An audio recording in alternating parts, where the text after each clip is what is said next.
Morning student, कल हमने इसका टॉपिक किया था इकोनॉमिक प्रोसेसिंग जोन। आज हम करेंगे स्पेशल इकोनॉमिक जोन्स। यानी कि स्पेशल इकोनॉमिक जोन्स कौन कौन से हैं। मिनिस्ट्री ऑफ कॉमर्स और government of India issued a guidelines for establishment of SEZ in 13 दिसंबर 2000। यानी कि 13 दिसंबर 2000 में जो मिनिस्ट्री ऑफ कॉमर्स थी उसने गाइडलाइंस दी थी कि सीज एक स्पेशल इकोनॉमिक जोन्स की क्या की जाए, एस्टेब्लिशमेंट की जाए।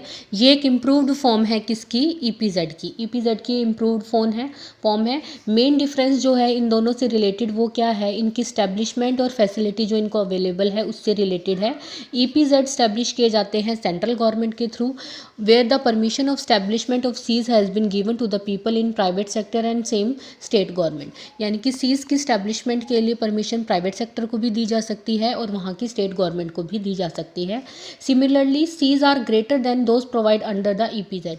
सीज को ज़्यादा फैसिलिटी प्रोवाइड है as compare to EPZ. These fact leads us to conclusion that the state government and private sector are given encouragement to the establishment of industrial estates so that they can explore the possibility of export at the local level. तो इस कारण से, क्योंकि इसमें क्या है, seize के अंदर ज़्यादा फैसिलिटी मिलती है और इसलिए प्राइवेट सेक्टर और वहाँ की स्टेट गवर्नमेंट क्या करते हैं, इनकरेज होते हैं सीज स्टैब्लिश करने के लिए, ताकि लोकल एक्सपोर्ट को क्या किया जा सके, बढ़ावा मिला जा सके। EPZ being converted into SEZ because of the more facility being given to the latter. अब ईपीजेड भी सीज में कन्वर्ट क्यों होते जा रहे हैं, क्योंकि सीज को ज़्यादा क्या मिली हुई है, फैसिलिटी मिली हुई है। मीनिंग ऑफ सीज क्या है, SEZ means the industrial estate which are establish for boosting of export either in a private sector or public sector or both। यानी कि सीज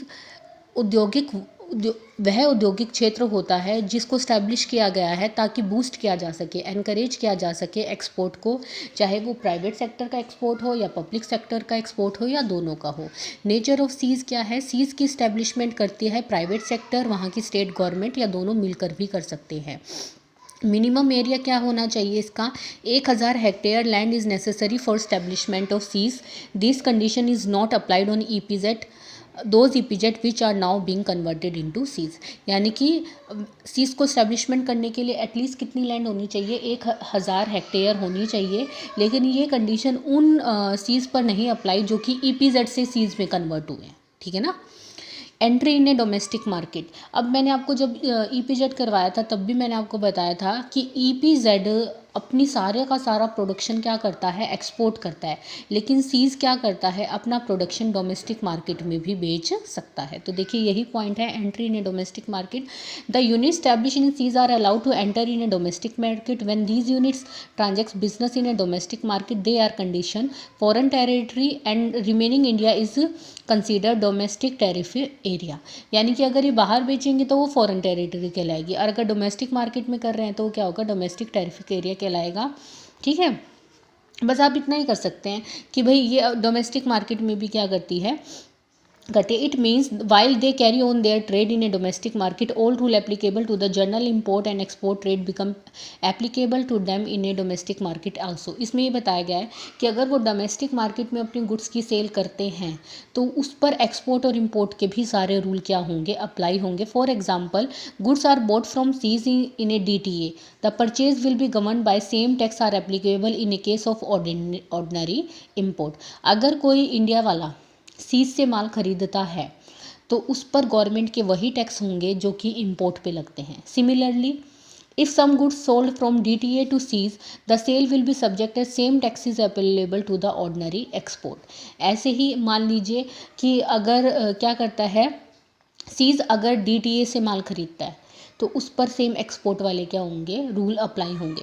यानी कि अगर ये डोमेस्टिक मार्केट में सेल परचेज कर भी रहे हैं तो डोमेस्टिक मार्केट में भी इन पे रूल कौन से अप्लाई होते हैं, नॉर्मली जो एक्सपोर्ट और इंपोर्ट पे रूल अप्लाई होते हैं। ठीक है, permission the establishment of SEZ allow करती है मिनिस्ट्री ऑफ कॉमर्स के through. So the state government has to also get permission, उनको लेनी पड़ती है, एक एप्लीकेशन फॉर्म देना पड़ता है, चीफ सेक्रेटरी को स्टेट देती है ताकि सीज की इस्टेब्लिशमेंट की जाए।